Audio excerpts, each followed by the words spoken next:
Orang itu dari punya sepeda terus punya motor, dia mulai muncul kesombongan. Dari punya motor menjadi punya mobil, tambah lagi kesombongan. Jadi dia terancam sebenarnya oleh kelemahan jiwa. Jadi setiap akses yang naik, akses yang berkembang itu resikonya karena dia harus diwadahi oleh jiwa manusia yang lemah. Maka eksesnya adalah kesombongan itu, keangkuhan. Jadi singkat kata, makin kita kaya, makin terancam untuk hancur oleh kesombongan. Dan ini bukan hanya soal kaya, makin pinter juga biasanya makin sombong, Mas.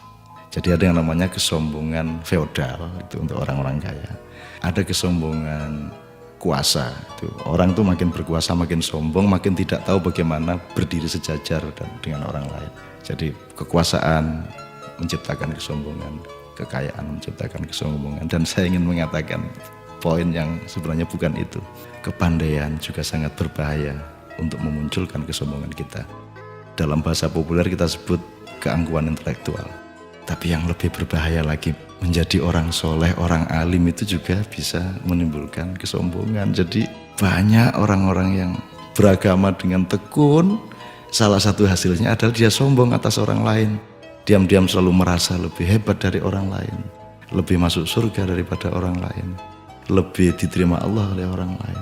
Jadi teman-teman sekalian, sesungguhnya ajaran yang paling dahsyat keindahannya adalah ajaran mengenai tawadhu, ajaran mengenai kerendahan hati.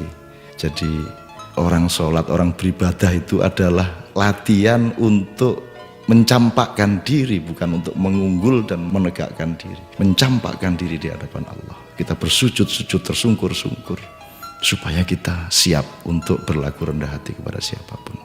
Karena sekarang ini betul-betul bukan hanya orang kaya, bukan hanya orang kuasa, bukan hanya orang pintar, tapi orang alim juga sombong. Itu namanya kesombongan, kesombongan orang alim. Jadi tidak lantas kita jangan jadi alim supaya tidak sombong, atau jangan tidak kaya supaya tidak sombong, tidak begitu. Tapi kayalah, tapi tidak usah sombong.